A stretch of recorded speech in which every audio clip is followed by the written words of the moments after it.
All right, I'm going to go ahead and do some extra examples over Module 1, Section 2, which is solving absolute value equations. So a couple things to review. Absolute value is the distance from 0. So because we're talking about distance, the absolute value of any number is always positive.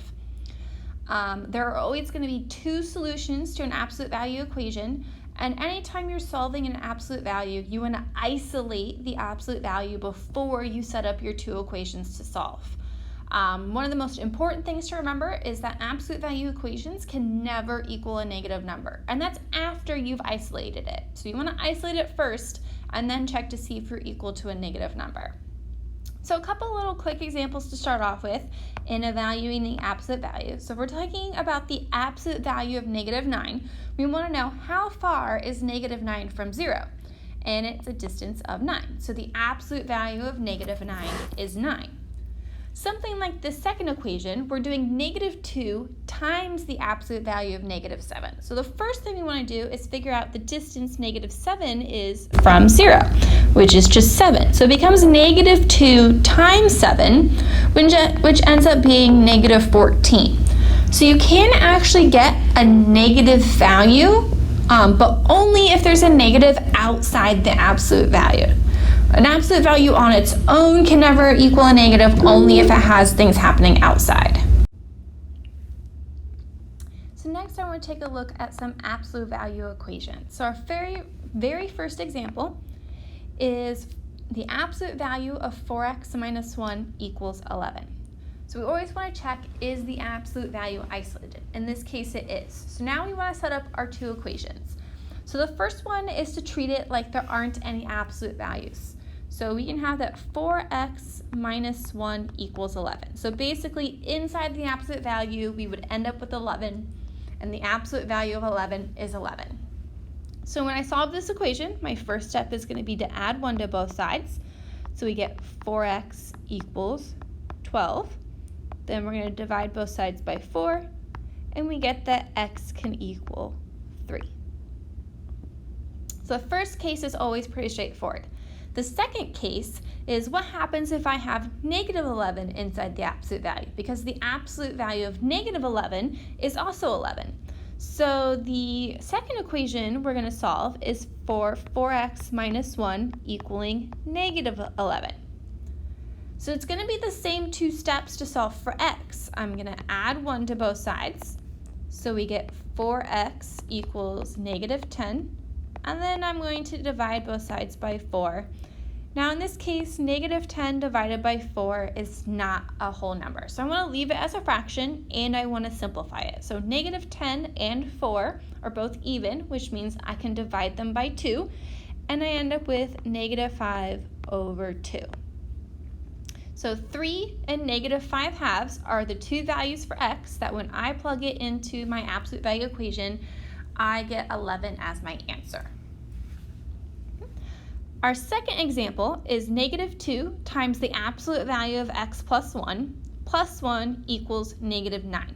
Now if I were just looking at this equation right now, I'd say, ooh, it's equal to a negative 9. There's no solution. But I haven't isolated the absolute value first. So before I go and say there's no solution because it's equal to a negative, I want to isolate my absolute value. So I'm going to subtract 1 from both sides. So we get negative 2 times the absolute value of x plus 1 equals negative 10. Now another thing I want to point out is we can never distribute numbers into an absolute value. Absolute value is kind of like parentheses, but not really. If we're doing order of operations, we kind of treat it in that parentheses, that first step, but we don't treat it like a parentheses. We can't distribute. So I can't distribute that negative 2 into the absolute value. What I want to do instead is divide both sides by negative 2. So we end up with the absolute value of x plus 1 equals 5, because negative 10 divided by negative 2 is positive 5. So then now that I have my absolute value isolated, I can see it's no longer equal to a negative number, which means I can go ahead and solve my two equations. So first equation, drop the absolute value. So I wanted to do x plus 1 equals 5. I'm going to subtract 1 from both sides, and we're going to get that x equals 4. Okay. My second equation, just like the first one, what if I have negative 5 inside the absolute value? So I want to do x plus 1 equals negative 5. And then I'm going to subtract 1 from both sides, and we're going to get that x equals negative 6. So my two solutions, my two values for x that give me negative 9 when I evaluate my absolute value are 4 and negative 6. Now, something like this where I'm checking my solution, I want to go back to the very original equation to check my solution. I don't want to use the isolated one. I want to go back to the original and check it in that equation.